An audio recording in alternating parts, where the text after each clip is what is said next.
One. Well, good evening, everyone. Welcome to course week number 7 of the course, Stewarding Your Personal Finances here at South Houston Bible Institute. My name is Greg Pare, and we are blessed and humbled and excited to have financial coach Kelly Lytle with us tonight. She is going to be kind of capitalizing on more of the stuff that we talked a little bit about last week, how to be a smart consumer, and excited with what she has to share. There may be a tiny bit of overlap, so if there is, I'll just hurry her along based on kind of what we talked about last week, so we can make best use of our time. And I think I had asked Kelly also, for those of you who haven't watched her tutorial video on how to actually put the budget sheet together, you guys were like, yeah, let's do that. So Kelly and I'll walk you through putting the actual budget spreadsheet that we use, and still to this day with every single one of now her clients. Again, as you know, I retired, but Kelly, I'll let her tell you a little bit about herself. But she was actually a client of mine, her and her firefighting husband, Teddy, back in 2017. They had heard of Dave Ramsey. They were following some of the principles, but just needed a little bit of tweaking. She was working at a bank. And so we went to work. They were, some of the best students I had as far as actual coaching clients, always came prepared. And, Kelly's a rule follower, man. So when it came to the budget, she was right on. And lo and behold, I don't know, it might have been a year later, she was like, how do I do what you do? I have this passion, kind of like Beck and some of you others have this passion. How long was it? What year did you leave the bank that you were able to turn this into a full-time job? I started coaching January of 2019, left the bank December of 2019. So And less than a year. Right. And it was funny because, again, Kelly, the rule follower planner, she was putting together a 5-year plan to be able to leave the bank. And I was like, dude, if you just follow this stuff and do it, because she's a go-getter and, pretty aggressive as far as not being afraid to pick up the phone or, ask people for, sessions and whatnot. And there you go, 11 months later, replaced her bank income and then some. And so doing just great stuff. I turned all of my existing clients over to her. She still meets with some of those, some who just want simple month-to-month accountability or quarterly accountability. And so very blessed to have financial coach Kelly Lytle, Lytle. It is Lytle. Of Lytle Financial Coaching. And Kelly, that introduction didn't do you justice, but tell us a little bit about you and kind of your family and what you're up to, and then learn us something tonight. Yeah. Well, I am super excited to be here tonight. When Greg called and said, hey, I have this opportunity, what do you think? And I was like, yes, I love it. I enjoy being able to help others learn, the best practices for their family when it comes to their money, to help clients get from the point of where they're just forced to stay in whatever the situation they're in, to get to move to the place where they get to choose what they want to do because they have cleaned up their financial situation and have made steps towards, the goals that they want to achieve. And so, Greg, he did a great job introducing me, but what he said is exactly right. 6 months into our coaching relationship, it was 6 months, not a year. But I was like, Greg, how do I get your job? And he was so gracious and kind to say, hey, I'll teach you. And I'm like, what? Really? You'll teach me? And he's like, yes. And what you don't know, because he's just the humble guy he is he was one of the top dogs in the Ramsey coaching program. And I had no idea who I was actually being taught under. And so a lot of, my success today really came at the heels of Greg Pare. And so, again, I'm just honored to be here. And I've got the opportunity to teach so many people over the last almost 5 years now. And it is just something I absolutely love. So again, when he said, "Do you want to do this?" I was like, "Yes, let's do it." So as mentioned, let me get my PowerPoint rolling here. My little clicker is going to work on me. Not today. Technology at its finest. One moment here. There we go. So here's my crew. And he mentioned I've been married to Teddy. I've been married 13 years. Hopped on a budget almost immediately, doing the Dave Ramsey thing, got out of debt within 10 months of our marriage, which a lot of people are like, wow, that's really fast. You must not have had much debt. And we had about $12,000 in debt. So again, it's thinking like, that's not that much debt. But I will tell you that we only made $32,000 our first year of marriage. I was working part-time in ministry, campus ministry at Texas Tech. My husband was working a $10 an hour EMT job at the county jail. So the $32,000 mostly was on his shoulder, not me, because I was part-time ministry girl. And we just got to work and paid off our debt and did it in 10 months, and we have not looked back. That happened. We paid off his truck. It was February of 2011, and we have since remain debt-free, besides our home. Our home is our only thing. So we've just chosen to live this lifestyle of what you've been taught these last 7 weeks or 6 weeks. This is what my husband and I live and breathe. And to this day, it's like we are waiting to do these upgrades to our home. We were waiting to buy the different car. We're doing all these things, just patiently saving and saving and saving. And so what's being taught here, even what Greg has communicated to you, I know him personally as well, to know like he literally lives and breathes this too. What he says is how he lives. Same for me. And you'll hear lots of, yes. Kelly, just to prove that you and I know each other very well, would you? I shared where I keep my envelopes last week with the group in case they broke in. So tell everybody where I keep my envelopes. Well, at the old place, it was the left of the refrigerator. Fourth cubbyhole. All right. Yep. So anyways, just been doing this budgeting thing for almost 14 years. And have our 3 kiddos. I have TJ, who's 8, Kendall, who is 6, and our sweet caboose, Eli. He is 14 months old now. And as mentioned, I've been coaching since 2019. And you'll hear so many examples. I mean, what I was saying is just the fact that, what we talk about is how we actually live. You will hear so many of my fumbles of finances as we walk through tonight, and some of them are recent. Like even as I was creating this talk, I was like, oh my gosh, I seriously let that happen. And I'm literally talking about it.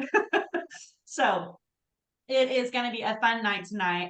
And this class is really going to piggyback perfect off of what Coach Greg talked about last week with the savings. And I hope that you found that workbook that we had collaborated for helpful for you. And of course, sometimes some of that stuff's going to be dated, even though that was revamped in, gosh, it was 2020. So just 3 years ago. But as y'all know, so much has changed since even 2020. But I hope that you found some value in that and that you're able to just apply a few of those things to your life. And if you were to do that, you will see that you will save immediately. You'll have this instant turnaround in some areas by choosing to select a few of those things and apply them to your life. So tonight we're going to be talking a lot about being a smart consumer. And so what is a consumer? Simply put, a consumer is a person, let me move my screen over here. A consumer is a person who purchases goods and services for their personal use. Pretty plain Jane. We all kind of know that. We know that we're all consumers. And there's actually a lot of ways to expand on this idea of being a good consumer. But the thing is, as a consumer, we often get distracted. Maybe we're just overwhelmed with life. Everybody has a lot on their plate. And we just kind of ignore that maybe there could be new ways to save money and to, manage your finances. And we lock into a routine. I'm just as guilty as this. We lock into a routine and it's like, oh, we'll get to that someday. And then we look up and it's like, oh man, it's been a year and I still haven't shopped for my insurance policy. And here we are again. And my insurance got up again on my car. And this is a real life one for me. Like my insurance went up again in June. And I'm like, I need to go shop around. Hello, it's October. My 6 months is about to come up again. And I feel like overpaying for my car insurance. So we just get stuck in these routines because it kind of just feels easiest just to ignore it, even though sometimes a simple, small change can make a world of a difference in your finances.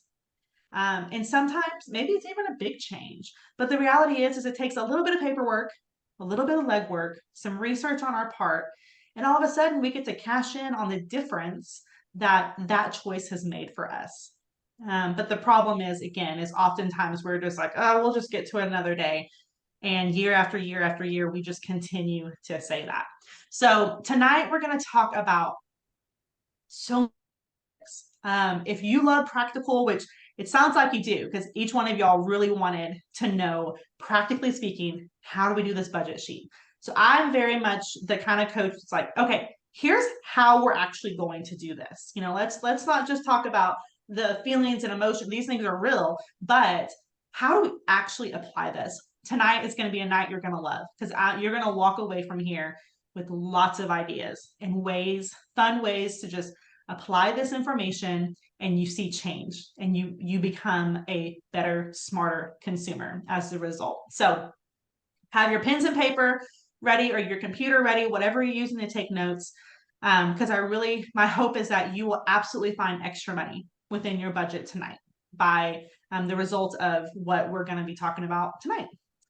We will also touch briefly on the money tendency document that Coach Greg sent out earlier this week. With the way that you fall on that money tendency worksheet, that's going to also affect the way that you view smart consumership. It's going to be that, okay, if I'm this way, then I naturally lean this way. If I'm this way, then I lean this way. It affects how you spend your money and what you find to be smart or not smart. It's quite fascinating, honestly. So I hope you thought that exercise was fun too. And if you haven't done it yet, that's definitely something I would encourage you to go back and read that article, and then take that little, just kind of see which ones you are. And if you're married, it's going to be really fun to see, oh, like you might be opposites. My husband and I are very opposite on majority of those things. So it's kind of fun to look at. All right, so being a smart consumer, what does that look like? You are making informed choices when it comes to purchasing goods or services. It involves being proactive, well-informed, mindful of various factors to ensure that your buying decisions align with your needs, your values as a family, and your financial goals. Perfect point there. Did you hear that, guys? That your buying decisions align with your needs, values, financial goals, and your why. I've said it a million times. If your why is strong enough, you'll figure out how. The more you practice this, the easier it becomes, and you don't feel like you're making decisions that don't align with needs, values, and goals. Yes, absolutely. And I think the key word in this little paragraph is just informed. We're not just loosey-goosey, just making decisions and just swiping our card or spending our cash or whatever it is.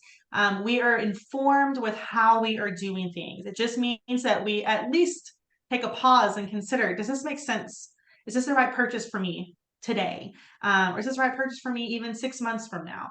Informed is key here. It's just not, we're no longer going to live unintentionally. We're going to choose to live intentionally with how we spend our money. So here are some key attributes and behaviors when it comes to being a smart consumer. First thing right out the gate is buying only what you need. And I know this is so hard. It is so hard. I know you've seen these memes floating around Facebook, but this one's hilarious because it didn't take much for me to find this one. This is a classic SNL skit where the lady, I forget her name, but she's the Target lady. But this is hilarious. At Target, this lady's total was $328. She told the cashier, I just came here for toothpaste. I've never related to something so much. Isn't that true? Target is weird like that. You walk in just for that toothpaste and you walk out with all this other stuff. They're really good at what they do, or maybe we're just really bad at just buying only what we need. But Target is one of those places. If you hop on Google and just even type in Target memes, so many of these just fly up because it's just a comical thing that you see a lot on social media. But buying only what you need is a smart choice for several reasons. One, it helps your consumption habits. You minimize just the unnecessary waste and clutter in your home that's maybe just not necessary. There's been tons of studies these days about how increased clutter in home equals increased stress. And that's a whole nother story for a whole other day. But you know, if you buy only what you need, then you reduce your clutter there. And it just promotes a more sustainable lifestyle. So this is going to be the very first one, is buy only what you need. Next is going to be compare prices. Smart consumers are always going to shop around. That is built into you to know that we're not just going to go to Best Buy and buy the first TV we see. We're going to do our research. We're going to compare Best Buy to Costco, to Target, to Walmart. We're just going to take that step and make sure that you are getting the most bang for your buck based on the type of product that you're looking for. A great example of this too is going to be just basic car maintenance. I even had a client just recently who had a car. They are $1,500 away from paying that car off. They've been working towards this goal for 3 years with me. 3 years. And we're almost there. And then on our last meeting, just weeks ago, she said, Kelly, the car broke down. And I was like, oh no, because they have these are clients that previously have made a knee-jerk reaction and got a brand new car, a different car. So I'm thinking, like, please don't do that again, you know. And she's like, we don't want to get a different car, but we have to figure out what to do here. And so they took it to 3 different places. 3. First one was $3,000 to repair it. The second one was $2,000 to repair it. And the third was $780 to repair it. And now, you'll hear me say this frequently over the course of our conversation tonight.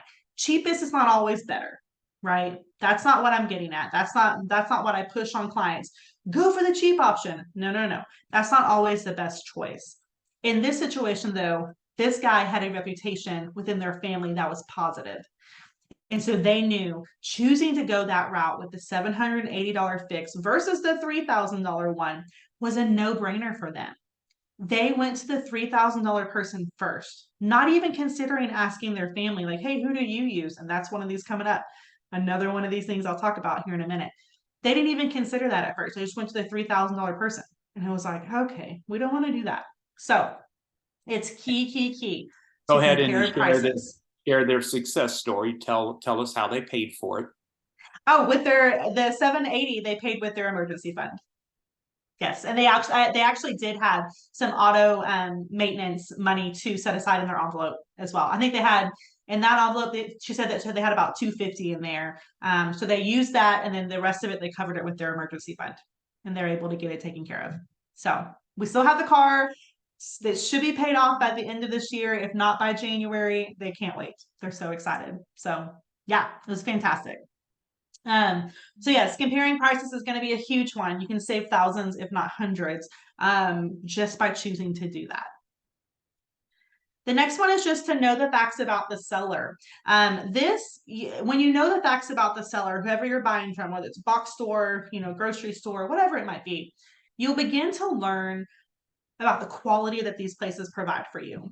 The price, the brand, the reputation of these brands, the customer reviews, what's the warranties like, their guarantees, the returns, their return policy, and more. One place that I absolutely love is Costco. And so if I were to choose to shop at Costco and I wanted to get, let's say, a new laptop there, okay, and it was a little bit more at Costco compared to Best Buy, I'm going to choose Costco every day of the week. And here's why. They have a phenomenal return policy. They don't blink an eye. You can bring something in that you've had for over several months and it broke. Oh, sure, we'll take it back. We'll give you your full refund back. No big deal. With a smile on their face while they're doing it. They're not annoyed at all. And even the other day, I bought a trail mix that it was like a gluten-free trail mix. I'm like, I'll try one of these. It was disgusting. Even my kids were like, Mom, what is this? And I'm like, I'll take it back. No questions asked. We had eaten some of it. They're like, bring it on back. You're not satisfied? We will take it back. So for me as a consumer, it's a no-brainer that I'm going to choose to pay my dollars there with them because I know as a consumer, I'm going to be taken care of in the long run. Hands down, they will always be for the consumer. And I love that. And so know this about the places that you shop. Where do you have the best return policy? Where do you have the best quality products that you can buy? We do not have a Trader Joe's in Lubbock, Texas, but that is one grocery store that I hear about all the time, that they have fantastic customer service and that people want to go there because of that. And so that plays a factor into you as a consumer choosing to go to Trader Joe's versus going to Walmart, you know? But again, know the facts about your sellers. This is going to help you make wise choices to be a smart consumer as well. Next is we're going to use some critical thinking. Okay, I have a personal example about this one that I did not use critical thinking one time. But you've got to use critical thinking, especially when it comes to advertising and marketing. These days, online, all the promises that these sellers are making aren't always true, or accurate or unbiased. You know, they just aren't, unfortunately. And so we have to, as consumers, as we're scrolling through Facebook and Instagram, we have to be paying attention to these flashy ads that come up. It's kind of weird because our phones can hear us talk these days, and it will bring up ads. If you talked about something with your spouse, it's going to bring up an ad. If you Google something, it's now going to bring up ads on Facebook and Instagram and all the other platforms. It's really bizarre. They really know what they're doing though, because they can get us. And so you have to be critically thinking about what you're doing when you're on social media, especially, and pay attention to those ads. A great example of this that happened to me was last year at the end of Christmas. Christmas had passed, and I kept seeing these advertisements for this beautiful nativity scene. And I thought, I want that. That's beautiful. Actually, we hadn't even bought myself a Christmas present at this point. Christmas already passed. I just couldn't decide what I wanted for Christmas that year. So I saw this ad and I thought, that's what I want. That's what I want. Let's buy this nativity scene and then we'll put it out next year for Christmas in our front yard. It was one of those big wood ones. It's a white one. You like shine the light on it. It's just beautiful. But great, 70% off. Again, normal. It's after Christmas. It makes sense for it to be 70% off. I buy it. I get the response in my email and it is in Chinese. And I'm like, oh no, what did I just buy? And I let it play out for a little bit. I was getting some correspondence saying it's coming, and I realized it legitimately is a nativity scene coming from China. They would give me all the shipping information about the freight, and it's coming on the boat. I mean, seriously, I was like, what on earth did I just buy? Took about 4 weeks for it to get here. I got notification that it had arrived. And I came home. I was so excited about this nativity scene. All wood, just beautiful. Y'all, it was the size, like it came up to my kneecap. That from the floor to the knee, at 24 inches tall. That is not what the pictures showed at all. The pictures showed this beautiful, magnificent thing, nativity scene with adults that like, it's like big. And I did not get sold that. I was the sucker in this one. I bought into the flashy sales and the marketing. Once I started looking at the reviews, thinking about the other thing, know the facts about your sellers. I looked at reviews after the fact and they were horrific. I was like, oh man, I've been suckered into this one. I thankfully purchased through PayPal, which is something to keep in mind. And they gave me a full refund back because I told them this was the advertisement that I was given, the pictures and so forth, and this is what I received. This was not accurate at all. So they gave me a full refund. I was so thankful. But don't do what I did. I got suckered into the sale and all of that, and I just was so excited about it. And then this little bitty miniature, you could probably see it right here if I had it with me. I literally just threw it away. So I was like, what am I going to do with this? But total drag. It was not what I wanted, and I was very bummed. But use critical thinking when it comes to purchasing products. Next, you're going to have a long-term perspective. This is something that a lot of people overlook. You have Christmas coming up, and a lot of people buy the cute little puppies. And while they are precious and awesome and so much fun, they are also expensive. And I'm not just talking expensive for the first 6 months. I'm talking expensive for the next maybe 15 years that this dog's alive. So you've got to consider your vet needs, your toys, boarding if you travel. That's one that a lot of people forget about. Is like, oh yeah, if we're gone as a family, who's taking care of this sweet puppy? And so boarding needs, food, and so forth. So you don't want to overlook the long-term cost when you make a purchase. And that's something that people often do. Another side of this coin for long-term perspective, another personal story of my own. A month and a half into our marriage, I saw these sandals that I really wanted. And honestly, I will never forget. This was really probably one of our very first fights financially because we just got married. Again, I told y'all we made like no money at all. And so we were on it. We're trying to get on this budget, try to figure out this thing together. And I saw these sandals that were $75. And my birthday was coming up. And I was like, I want these sandals. And we got into an argument about it. Like it wasn't necessary. We don't need these sandals. I'm like, I really want these sandals. Anyways, I ended up getting the sandals one way or the other. Um, and I'll have you know that those sandals just broke this past month, 13 years later. The sandals are Chacos. And if you know anything about Chacos, you know they last forever. I would say my $75 investment in those sandals, well worth it. Long-term perspective, I knew that they were quality sandals. I knew that they would last me a long time. I had no idea they would last me 13 years. And so you better believe when it comes time for me to, in the spring, I'm going to buy another pair. And I am going to probably spend the $100 that they probably are now. At this point, I haven't even looked to see how much they are, but they're probably $100 at this point. You know, it's been 13 years since I've bought a pair.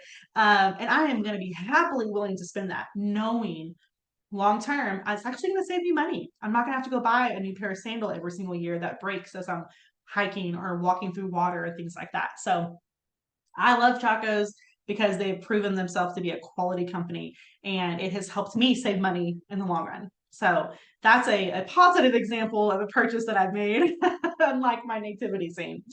Next, you're going to look for deals and discounts. This is something that as a key attribute for yourself, that this would be something just implemented into your normal life.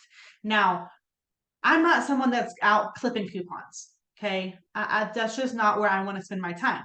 Now, on my cell phone, there's coupons all the time, right? The grocery stores have all these digital coupons these days. So no matter where you shop, aside from Walmart typically doesn't have coupons, but like HEB, Trader Joe's, CVS, Walgreens, all those places have these digital coupons.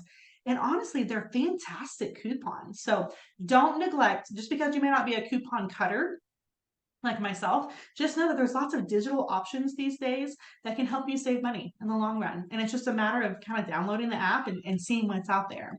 So I'd encourage you to do that. Take advantage of sales. And then also something you can think about doing to save money is to look and find the restaurants around your community that do like the really, really reduced kids meals.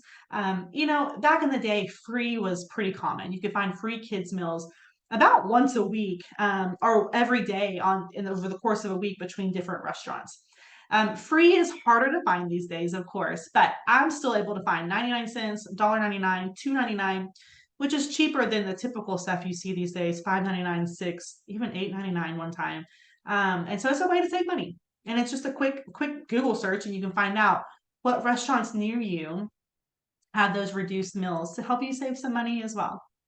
Kelly, we talked a little bit last week about bulk is not always smart.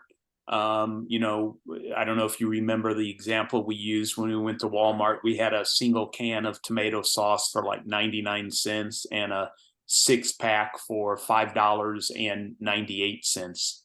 So Yeah. literally the same price. And the problem that, and you find this too, obviously, when you're working with people and budgets, bulk steals your monthly income. Yeah. So if Yeah. you're going, you know, I mean, there's no need to buy 10 boxes of Kleenexes because that drains your household or your grocery budget. Now, if you use 10 boxes in a month, that's a different story. But Yes. we've got to get out of that. Yes, there's a difference between deal and discount. So what my point is put together bullet points 3, 4, and 5, you know, of Kelly's bullets there when it comes to bulk. Like I mentioned last week, not a huge fan of bulk because it steals your emergency fund. I think we even joked. I think Diana said her emergency fund is tied up into canned goods in her pantry. just because of so much stocking up per se or something like that. Yes. Yeah, that's great. I do talk about bulk here in a minute, so that's a great point. The next point is going to be to seek feedback and recommendations. It is very easy, just like I mentioned earlier about my client who looked for a different person for their car repair. They did not even think to ask their family, hey, who do y'all use? And then it dawned on them finally after they got their outrageous amounts of the initial quotes. Maybe we should ask our family. And they did. And lo and behold, here's this gentleman who will do it for super cheap. So this is very important and very easy to do. If you see a neighbor getting their fence stained, go ask them, who was that? What did you think about it? Did they do a good product? Do a good service for you? They can rave about them. You'll say, great, can I have their number? And you want to have people who have had experience with these different products or services, and that will help you to feel more comfortable about purchasing whatever that is, whether it be big or little. Even as simple as, not as simple, excuse me, as big as like a roof. We had a hailstorm come through. All of a sudden, all these people are coming by, knocking on our doors, and it's like, I don't even know what company you are. I'm probably going to ask my friends who know people who are in the industry before I just use someone random. So I just encourage you to do the same. Another example of this, real life example, is my parents. They recently got their fence fixed. My dog unfortunately had broke one of their pickets, and then they just needed some work done on the fence. And they hired someone using one of those like online. You've seen the commercials like, hey, come over here. I don't want to mention the name, but it just wasn't a good experience because you submit your information, the contractor contacts you, and that person came out and did a really terrible job, honestly, on their fence. They had a really hard time with that situation. And I came back to them and I was like, why didn't you ask like your neighbors or your friends at church or me, your daughter who lives in the same city as you? I could have pointed you in a better direction than just random Joe who shows up and is going to do this work very poorly and charge you an arm and a leg. And so I just want to encourage you to seek feedback and recommendations from those who are close to you. You will likely find that they're going to have great recommendations and then you can trust their lead on, hey, this is going to be a good person versus maybe someone else who's totally random. And lastly, is just the readiness to negotiate. This is one where I actually went online to my Facebook community and I just asked, okay, tell me where you negotiate. I'm curious.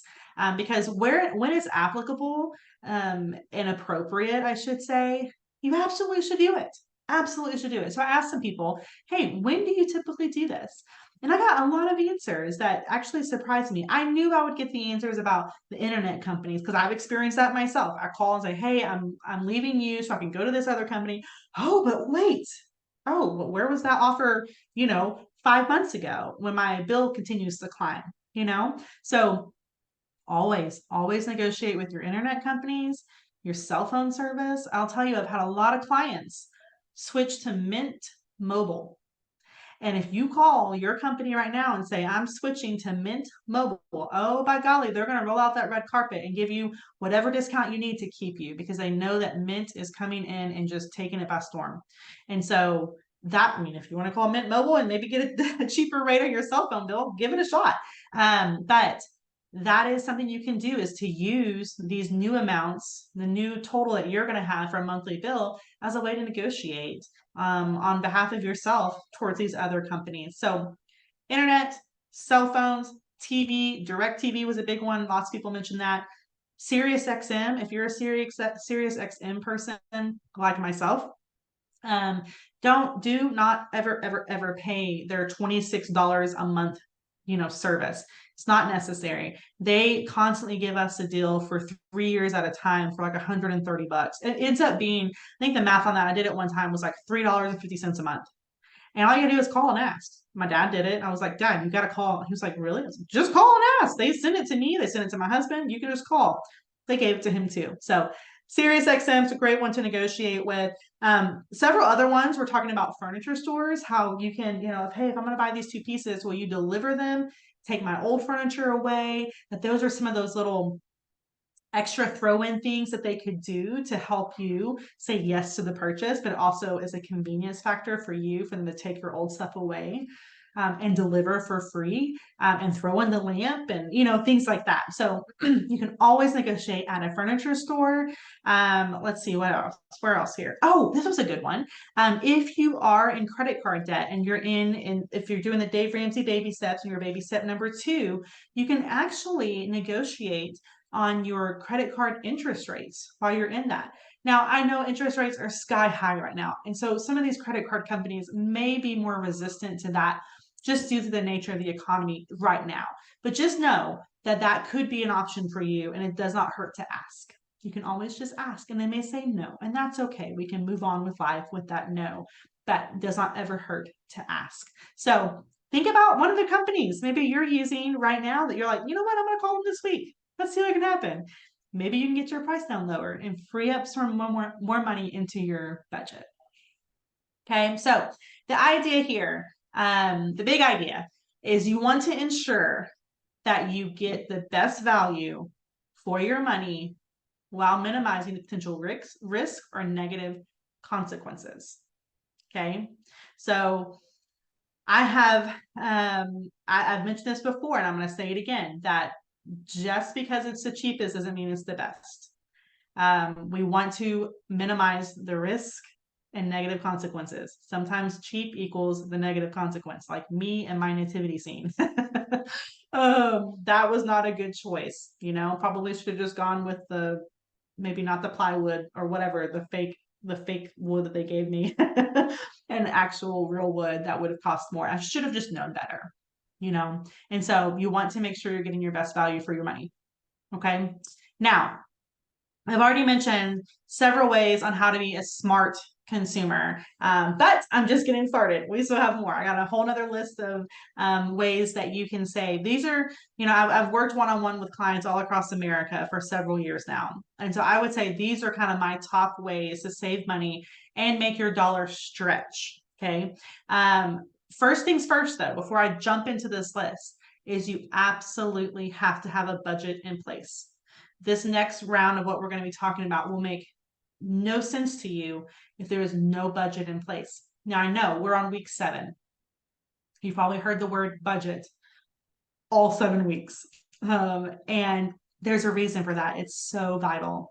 It is so vital. If you walk away from this entire course and you have a budget in place and nothing else, I would say huge win, huge win, life-changing decision to put a budget in place. So good job. If you have one going, fantastic. If you're still working on it, keep going. It is worth it.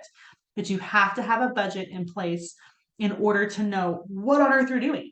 And why do I need to make my money stretch? You wouldn't know that if you don't have a budget.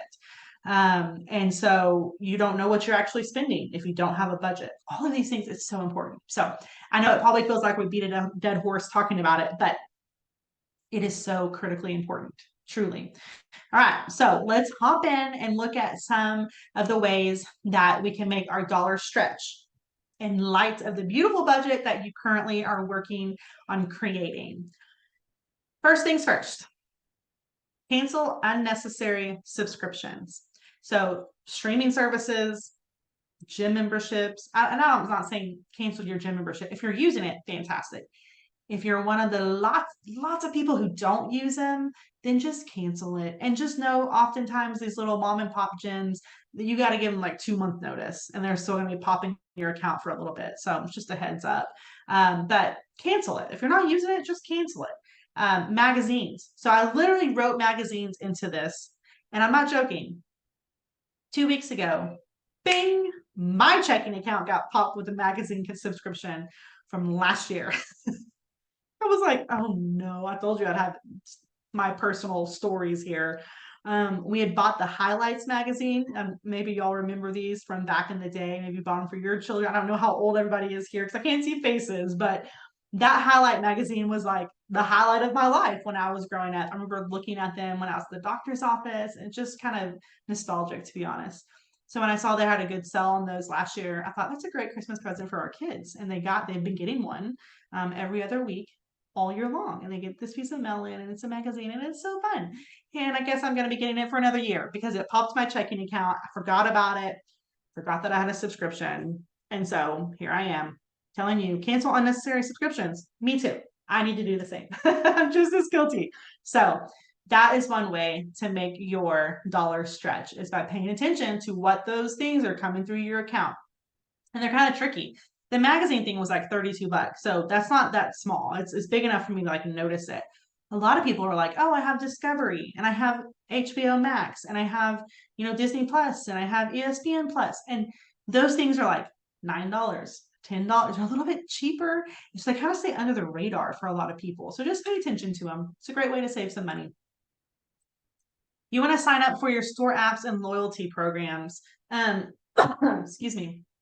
Now, these places often offer, the coupons, the promos, the extra dollar off, the discounts, whatever it might be before you make that purchase. And they can really reduce your expenses as you're going to this particular store regularly. Okay. Now, I want to say, be careful here. If you're a natural spender, like if you go back to the money tendency and you're naturally a spender, and you see the word sell, 40% off, $5 off, whatever it might be, and you run towards it instead of considering, is this in my budget? Oh, I don't really know. Or the email promotions. I know we get pounded with email promotions for sales and stores and all the things. And if that provokes just anxiousness in you, or like the desire to just blow money, then I would say don't do this. Don't do the store apps. Don't do the loyalty programs. You know yourself better than anyone. So for some people, it's going to be perfect. It's a great way to save money and make your dollar stretch. When Old Navy has their jeans on sale for $15, I'm like, I'm there. It saves me money. Am I tempted, as Old Navy's pounding my email every single day? Every day. That's what they do. With the next thing on sale, no, I'm okay. I can handle it. But I know some clients who absolutely cannot. So if that's you, just know yourself and don't do this part. Just ignore what I just said and know that this is probably not the best spot for you to do that. Next is going to be the end of season clearance.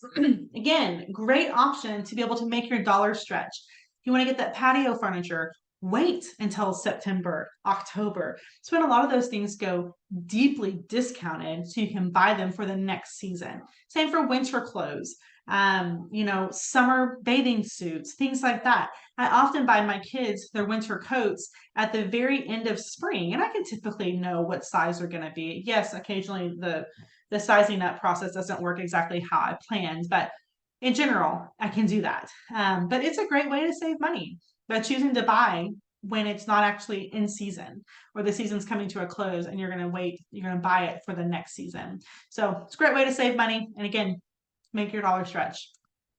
Another thing is to buy generic brands. Now, don't get mad at me.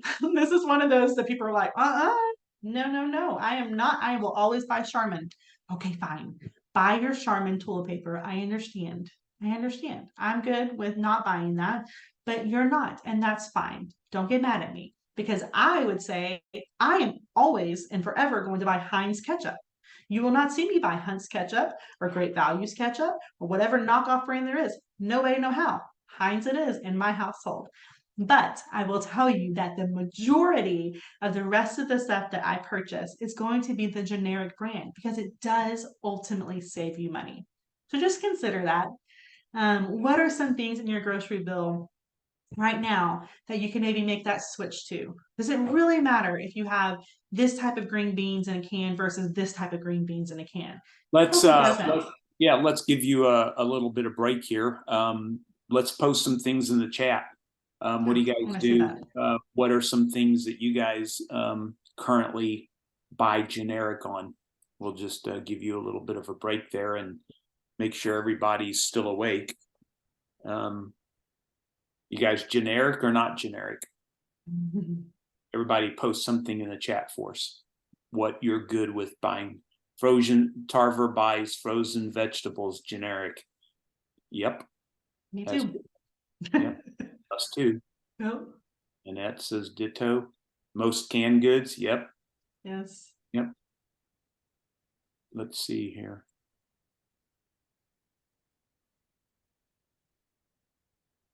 Give it a few more seconds. Yeah.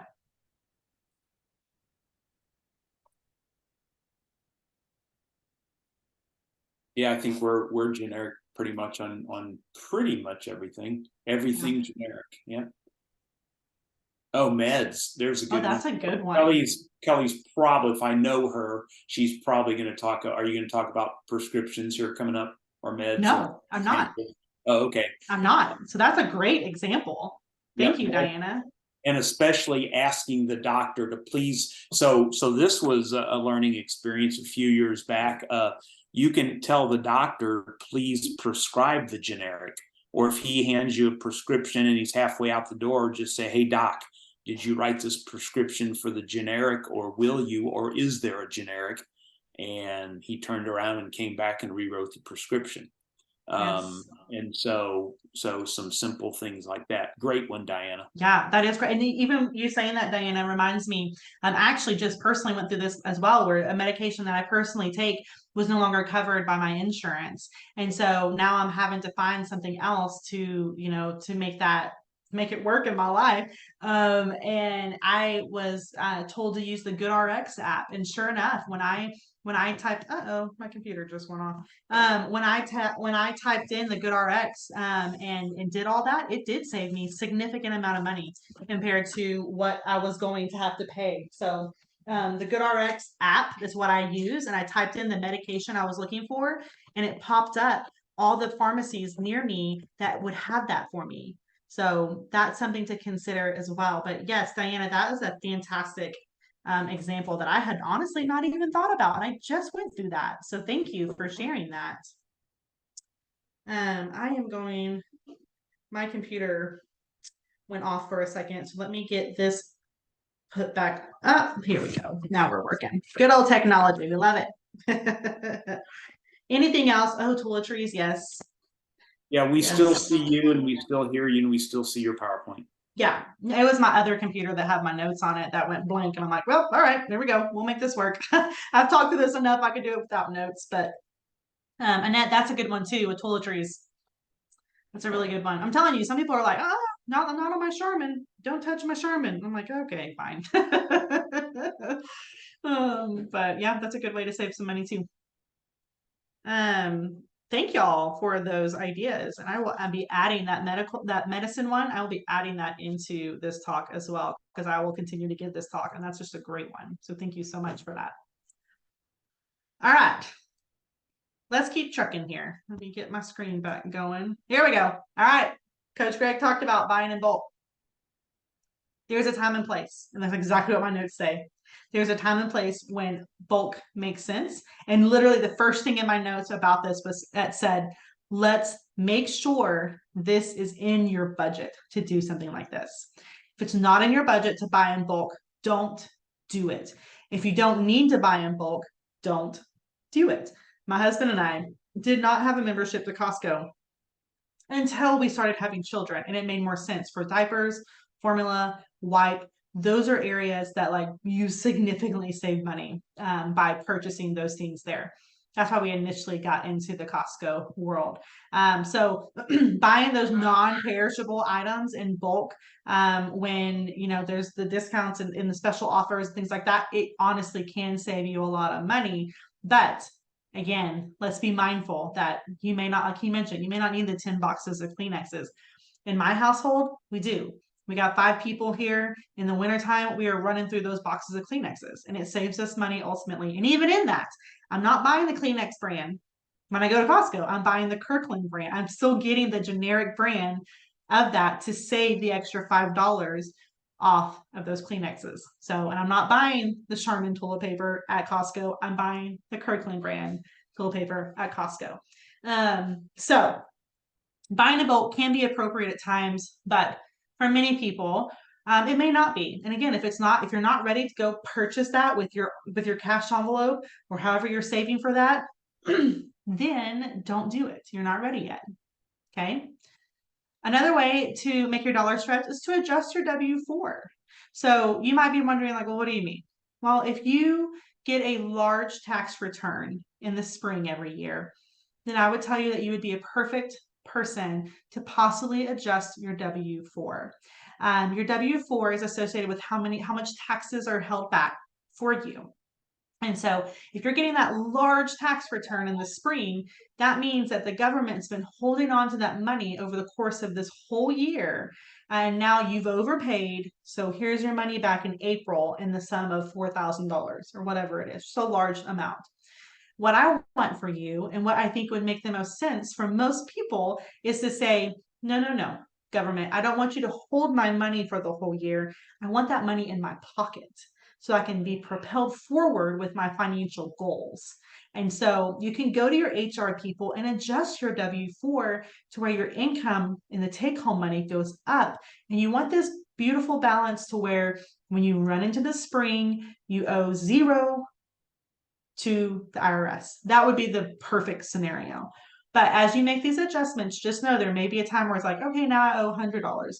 Now I'll get back 500. I mean, again, if you go from getting 4,000 a year and it goes down to 500, major win. You got $3,500 in your pocket throughout the year to help you move forward in your financial goals. So Do not treat your IRS refund as a savings account, or some people give us well, that's how I pay my property taxes every year. yes. You're relying on that money from the government, who can make changes anytime they want. And so we would rather have you be responsible and bring home those extra dollars each month, and you set it aside for property taxes or whatever. The one thing, and Kelly still gets this. Well, that's how we take a vacation every year. Yes. Awesome. You're counting on the federal government to send you on vacation. Yes. You know, what you're really saying is, no, I don't have the wherewithal, or I don't have the discipline to deal with extra money. And this is a learning process. We want you to have that extra money, especially if you're in debt. Yes. You know, because our best intentions, oh, I'm going to use my IRS refund and plunk it all down on a credit card. You know, so you know, again, and you can go to the HR. I did this 2 years ago and gained a little over 100 a month. So perfect. I mean, she just got 100 a month raise. So, and your HR person, you can generally say, hey, if what am I claiming? Married in 1, married in 2, single in 1, single in 0. You are not required by law to claim how many kids you have. So if you're married in 4, meaning I'm claiming married with 4 kids, you don't have to have 4 kids. You can claim married in 5, married in 6, married in 0, married in 1.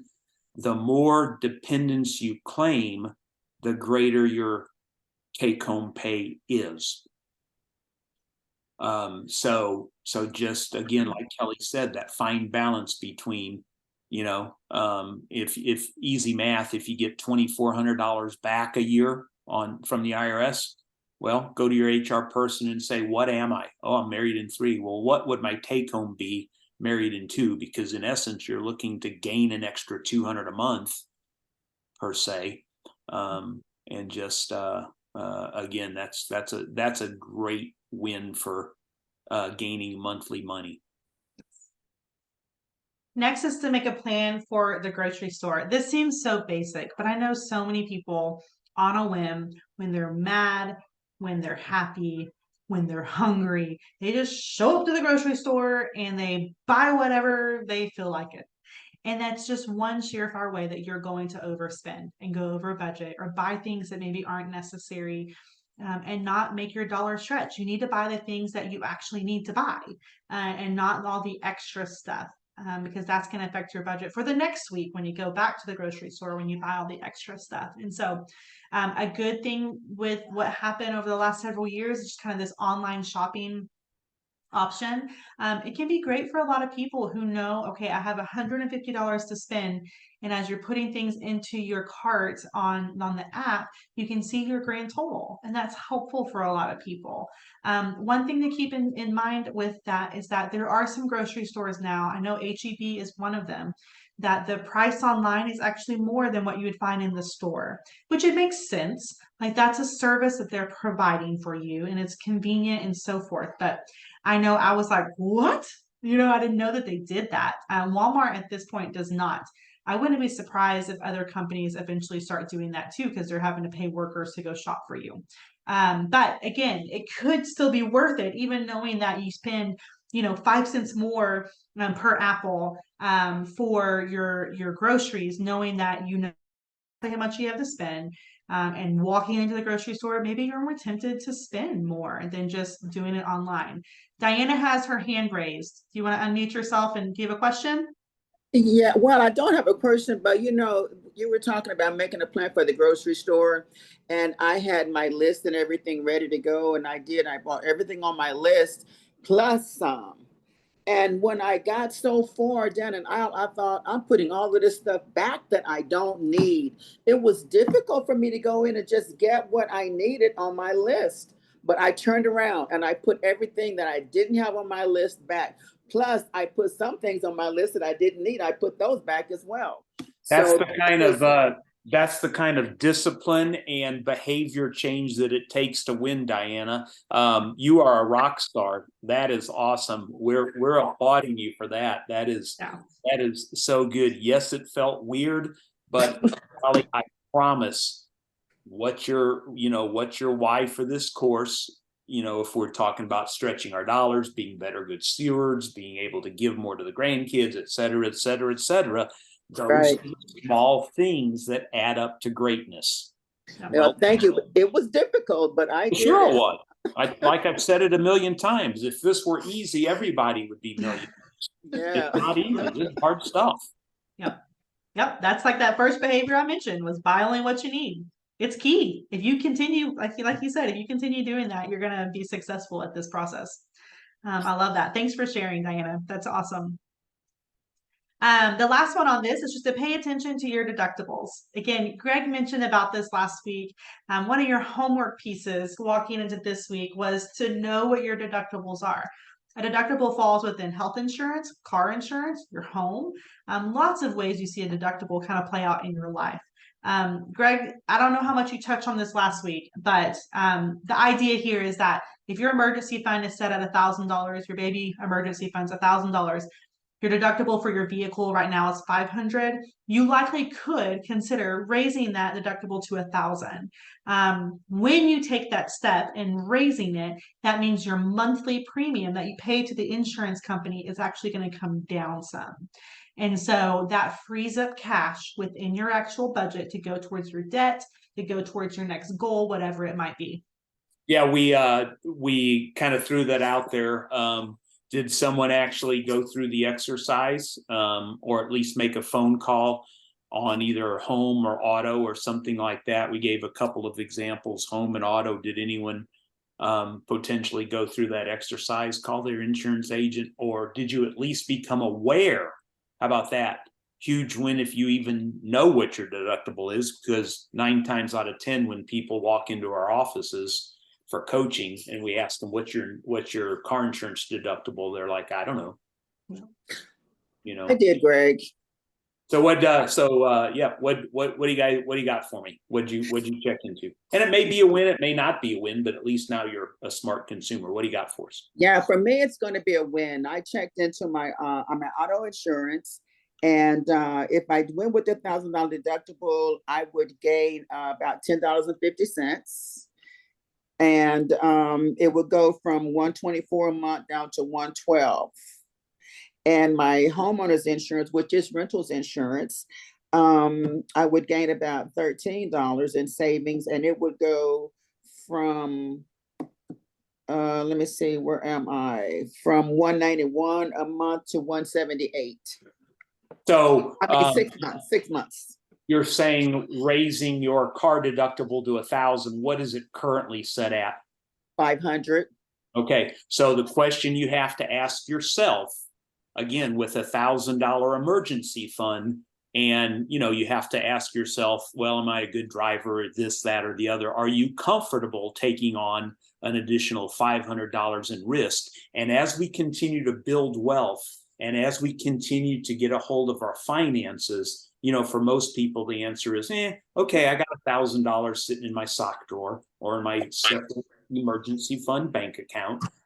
It's not how I'm going to choose to spend that $1,000, but man, if I'm trying to bust it to get out of debt, or if I'm trying to scrounge, I mean, again, you potentially could have just given yourself a $25 a month raise between renter's insurance and car insurance. You throw that extra $25, you know, I don't have money to set back for Christmas, or I'm trying to get out of debt, or I wish I could give more to church. Again, great example of doing some of the small things that it takes to win. You couple that with your grocery store savings. I think you said you were going to mention last week, you said you were going to try cash. Is that correct? That's correct. Right. All right. So, so more than likely, by using cash, you're probably finding, you will find, I don't know if the month is what your month is and when you're trying or not trying, but most people, when they switch to debit card and go cash, they're doing exactly what you're doing. I'm going back and putting back, you know, the stuff that I really don't need, the jumbo size Oreos. I'm going to get just the small Oreos. And again, between those three items, I bet you will have at least $100 a month raise, if not more. That's great. I tell you what I did. The website you gave us, missingmoney.com. I went on that website, and you know, I'm trying to come up with my emergency funds, $1,000 emergency fund, and don't have to worry about the $1,000 emergency fund. You know what I'm saying? And so you find some money? I found some money. Well, and so it is going to be much easier for me to change my deductibles on both my car, and my homeowner's insurance, because my emergency fund, it will be covered. No, that is such great news. Well, keep us posted on when that money actually comes to you. That is great, great, great, great. Again, doing the small things, you guys, that it takes to win. Who else has another little, maybe either a report? Do you know, Diana, have you thought, are you going to go ahead and make those changes with your insurance company, or are you yes, right now they have them on hold for me. Okay. And I told the lady, look, let me just think this through and I will give you a call back. So yes. Yep. I think that's a smart decision. You know, anybody else, did you guys find out your deductibles? Maybe didn't make a choice, or maybe it was like, for $10, peace of mind, I'm not gonna sweat $10 a month.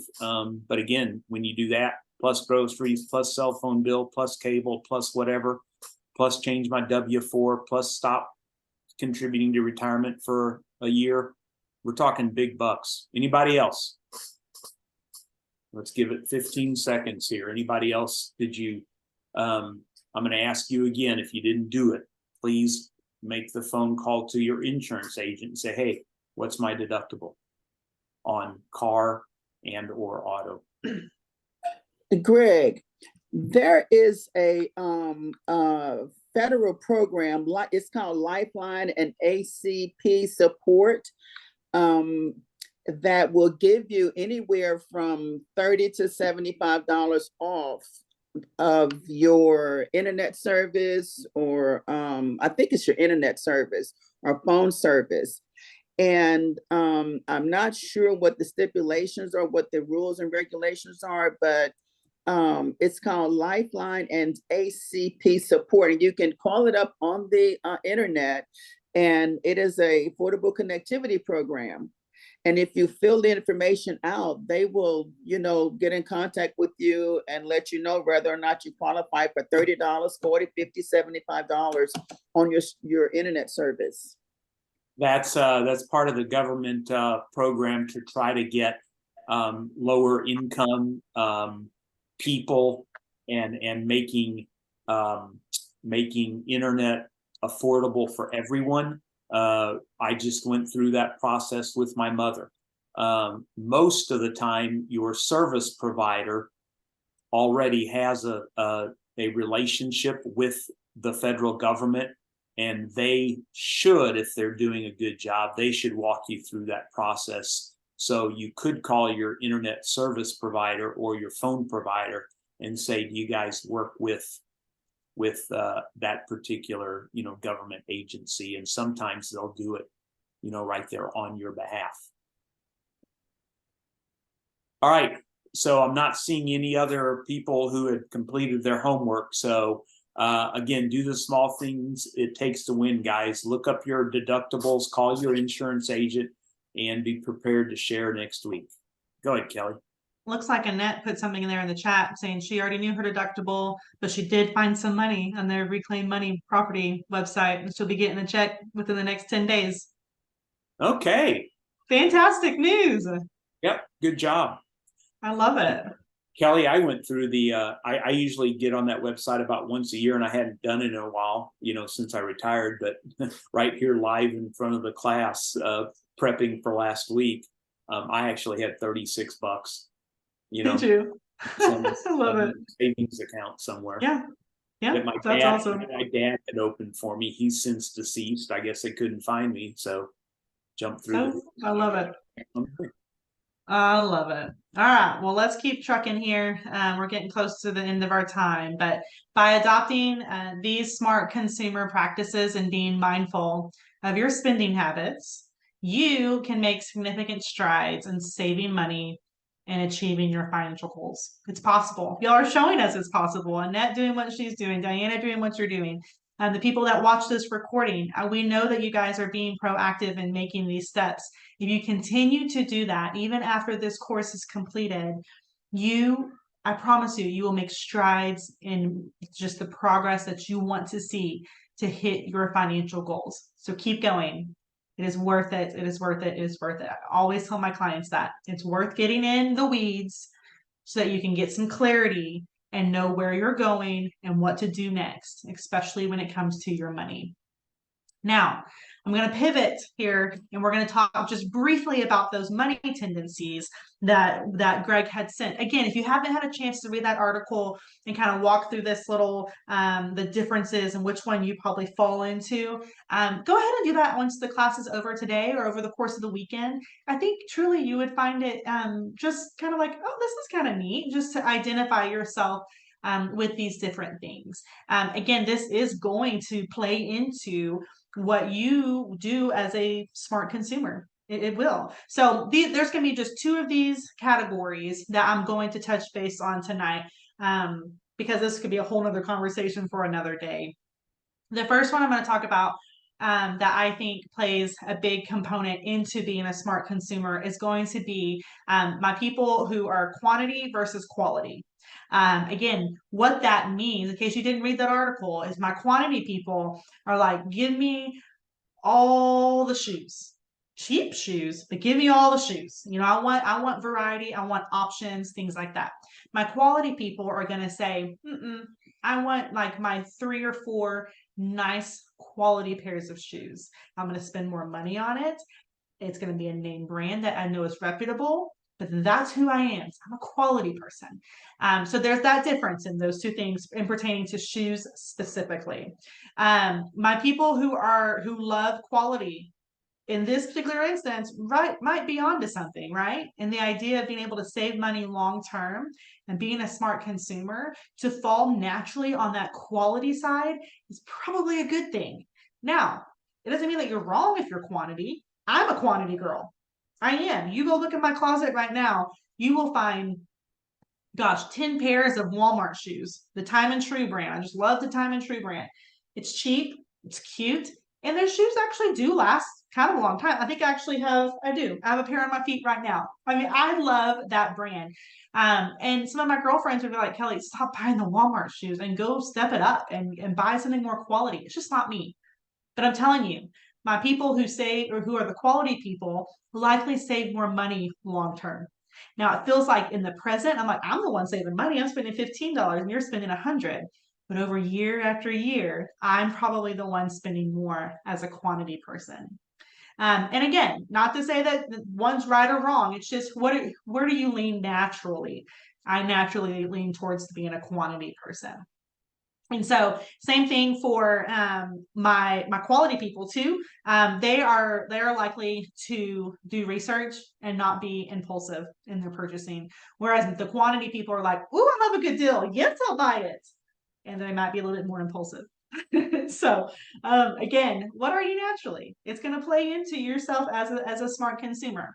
And then the other one that stands out to me as I was looking at the money tendencies is going to be the abundance versus the scarcity mindset. My abundance people here tonight are probably going to say, it's fine, Kelly. I can always make more money to make up for this situation in my life. You have this mindset that you can always get more. And it's great. I love people that have that mindset. I do not have that mindset. I definitely am more the scarcity person. So on the flip side of this like consumer situation, being a smarter consumer, because the scarcity mindset often just digs into the fear, and they're worried about their money. They're afraid they're going to run out of money or run out of things, whatever it might be. You look at this smart consumer talk I just gave and you're like, I'm on it. What can I do? I got to fix all these things. And you can get overwhelmed and all these things because you're driven by fear. That is me. I'm the scarcity mindset, not an abundance mindset.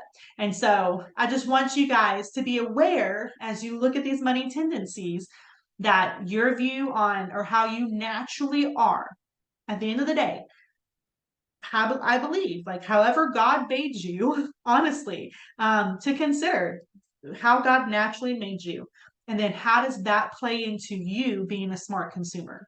And that you just begin to have this awareness about you. Like, okay, I'm responding this way because I am natural. I want experiences.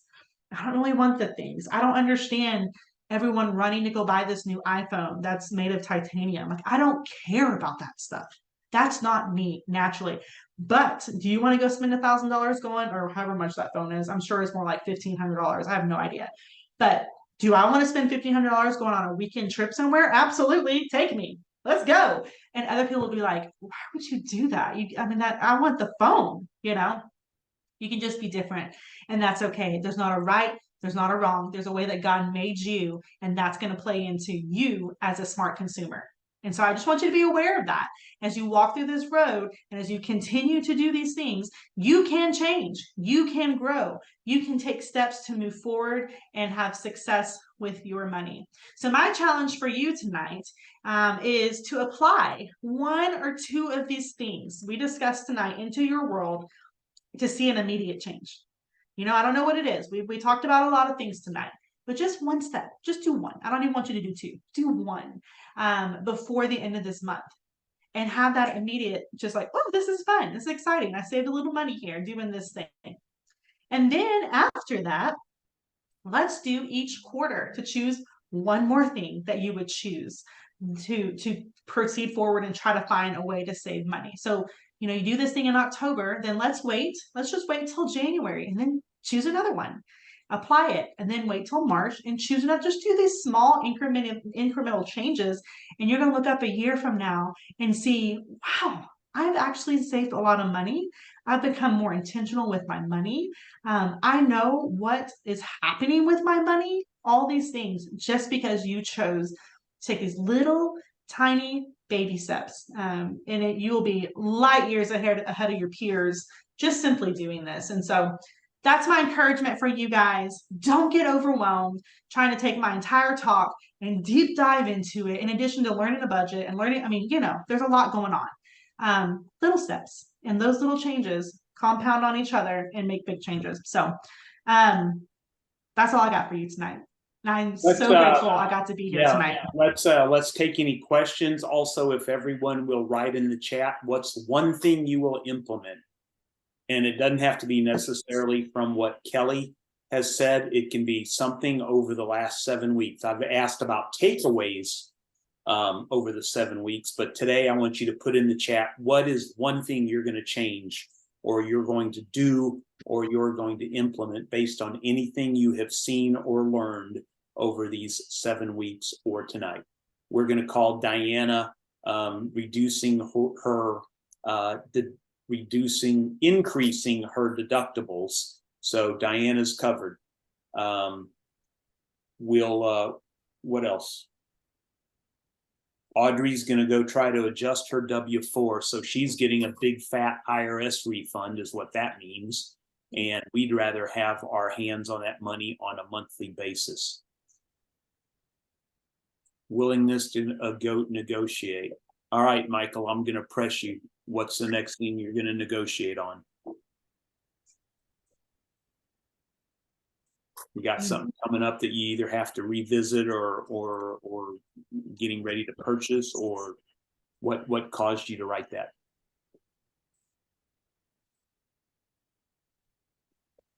Or maybe nothing specific.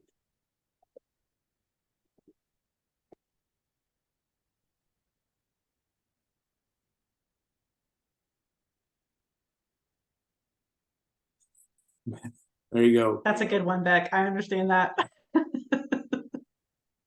She said especially on the drive-through with the kids is what she said 2 or 3 or 4 weeks ago. Eating out with the kids is where her monthly eating out money goes. She just Beck, by the way, Kelly just completed financial coach master training. Oh, awesome. I love it. Okay, going to evaluate some utilities. Very good, Michael. You can choose to be silent or not, but again, for whatever reason, you're at the top of my, when it comes to finances and again, do you, without getting too personal or anything, are you continuing to make strides with communicating with your wife? Is that going well, or have you hit some dead ends, or do you have any questions or prayer requests on any of that stuff, or an aha moment, or a little tiny baby win, or still working on it? Don't want to press you too much, but just know that, again, heard you loudly and clearly when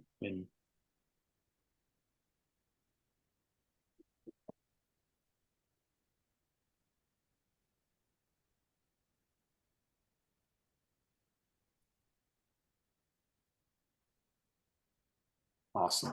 Still working on it, but there's progress. We are going to start next week with the budget worksheet. We ran out of time tonight, so I am going to, and next week it's going to be relatively light. We've talked about the credit score. We're going to talk just very briefly on all this credit monitoring and credit karma and ID theft very briefly. I don't have a ton prepared for that. But we're going to talk about that. But we will start, and I will walk you guys through that budget sheet that Kelly and I developed. And she lost the flip of the coin, so she had to record the how-to video, and that's the how-to video that I sent you. So we'll go over that budget sheet in great detail about exactly how to put it together. Bring your deductibles. We'll talk a little bit about those things, ID theft and credit monitoring. And I promise we'll get out early next week. Thank y'all again for having me. Thank you for the private messages. I see you guys just saying that this has been helpful. And so I'm so glad to hear that. And I hope you guys just have a fantastic rest of your course, and that truly you would apply what you're learning here. It is life-changing stuff, and it's worth your time, truly. And honestly, God's honored too in the process of this. Kelly, I'm going to put you on the spot. Close us out in prayer, please. Okay.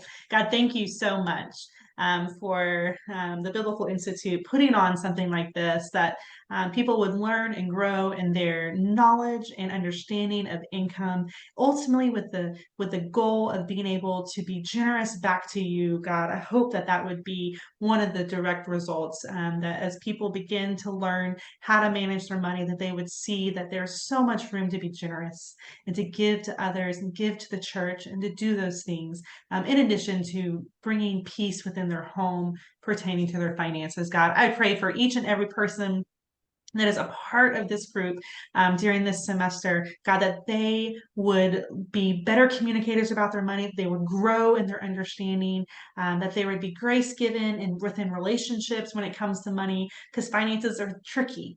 But I just pray that this has opened up so many wonderful conversations, good, hard, but wonderful conversations, and that people would be able to apply what they're learning here, and ultimately that what they're doing would bring glory and honor to you. In your name we pray. Amen. Thanks, Kelly. You're a rock star. You Thank bet. you, guys. Good night. We'll see you next week. Bye-bye. Bye.